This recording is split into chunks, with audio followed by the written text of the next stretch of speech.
Everyone has what is called a communication system, and this operates through a sensory modality, which is different for each person. The modalities can include auditory, in other words sound. People who use this category express themselves through statements like, "I hear what you're saying," or "that doesn't sound too good to me."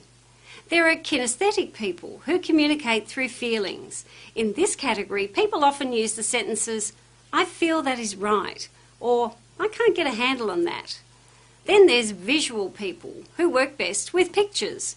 A visual person may say, "I see what you mean," or "that doesn't look good to me."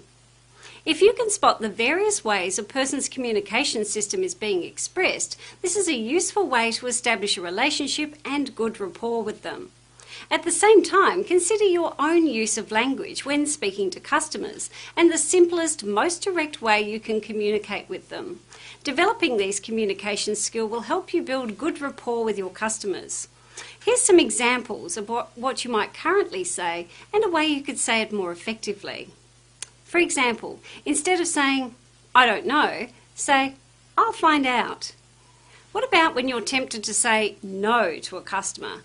Consider saying this instead. "What I can do is..." How many times do you want to yell, "That's not my job"?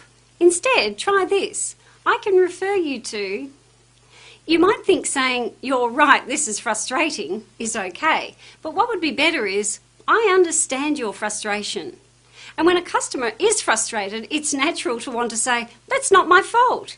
Instead, be constructive with language like, "Let's see what we can do about this."